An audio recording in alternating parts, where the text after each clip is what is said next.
Hi guys! Second time ko na naman dito sa Feliz Nail Salon guys. So andito kami ngayon at ito ang kanyang bagong puwesto. Kasi dati nasa loob lang siya na room. Ngayon, dahil medyo maliit daw doon nilabas na 'to dito sa may living room.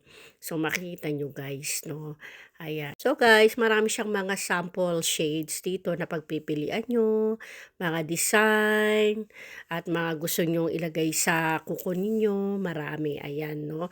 At legit po siya at meron po siyang license guys at talaga pong professional po si Erica Sang. Ayan na yung mga customer na nagpagawa at ayan ang ginawa niyang mga sample. So marami siyang collection guys sa mga pwede niyong gayahin. So guys, iaano ko lang sa inyo na hindi ko na pinakita kung paano niya nilinisan yung aking kuko. Pero ito yung pamamaraan ng kanilang paglagay ng cutics na hindi normal na ordinary na nabibili natin sa mga daisoseria or sa amang pwede tayong bumili ng cutics na nilalagay sa ano. Ito ay pang ano talaga, yung good quality talaga guys. So napili ko yung parang pagka-dark blue and then yan may nahalo siya na kulay puti, 'no? Yan yata yung pampatibay, 'no? Na parang tumagal. Kasi last time guys, talagang tumagal ng halos 2 buwan na hindi nagfi-fade yung ginawa niya sa akin.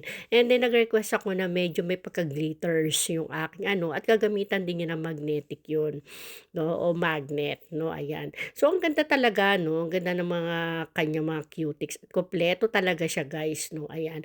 Imi-mix lang niya yan guys, talagang kinunan ko kasi nung nakaraan na video ko hindi ko nakunan niya.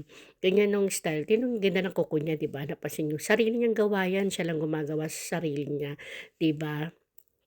Anyway, at iba rin ang way dito ng paglilinis ng kuko.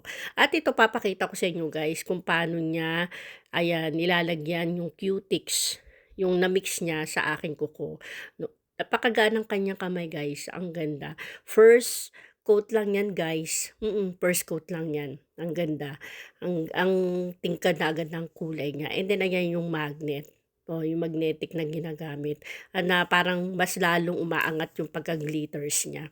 Ang galing, 'di ba? Dito ko nga lang naranasan sa Japan 'yan guys, eh, kasi sa Pilipinas wala 'yan. And then, after niyan guys ay dahil since gusto ko nga na merong white sa hulian, yung sa dulo ng kuko, 'no, ayan. So, ganito pala yung kanila na ginagawa. Meron siyang sticker na ilalagay para hindi kumalat or magpantay yung gagawin niyang paglagay ng line na puti na gusto ko dun sa bandang dulo, 'no. Kasi parang type ko lagyan ng white kaysa sa parang plain lang. So makita niyo guys 'no, ang galing din niya maglagay ng sticker.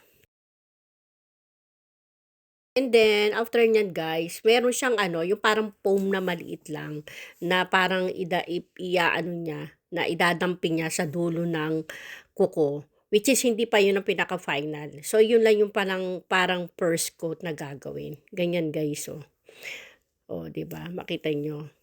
Ganyan guys, dinadampi lang niya pero ano na agad, kumakapit agad yung pagkalagay niya, 'di ba? And then after niya tatanggalin niya isa-isa, ganyan. O 'di ba, ang ganda.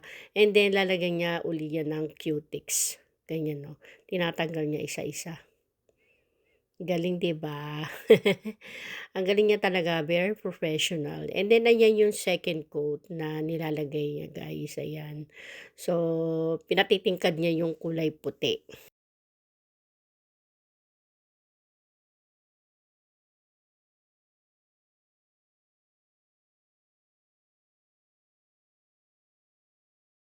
And then finally yan natapos na at hindi ko na nakunan guys, meron pa siyang nilagay diyan na, dalawa pa na parang ano, bukod pa diyan sa colorless na yan meron pa siyang nilagay, eh. So tatlo yan, eh, hindi ko na nakunan kanina, ayan. So finally guys, ayan na ang nagawa ni Feliz Nail Salon. Ang ganda 'di ba guys 'no, nakakaano, nakaka-tsotyal siya, ang ganda 'no. Ayoko na may mga parang design-design na ano, parang pambata, okey na 'to. At for sure pangmatagalan 'to guys, hindi sayang ang bayad dito, ang ganda talaga, angat na angat yung glitters niya. Ayan, o 'di ba? So, gusto ko rin ganyang idea guys at eto ang kanyang nail salon guys, ano, makikita nyo at puwedeng-puwede kayong magpa-customize, ang gusto niyo yung mga imitation nail sa kanya at ang gusto niyong design na gusto niyo at masusunod yan. At marami siyang sample na puwede niyong gayahin dahil galing yan sa mga customer nagpagawa ng sariling design, ayan. So ito yung second time ko guys at talagang proven na talagang 2 months tumagal yung cutics na nilagay niya sa akin na hindi nag-fade. Talaga promise na talagang tatagal, sulit naman guys. Puwede pala kayong magpa-appointment sa kanya guys or i-PM niyo lang ako kung malapit lang kayo sa akin and may Instagram siya guys, puwede niyo siyang i-direct message guys. Yun lang guys ang mai-share ni Mommy Housewife, thanks for watching.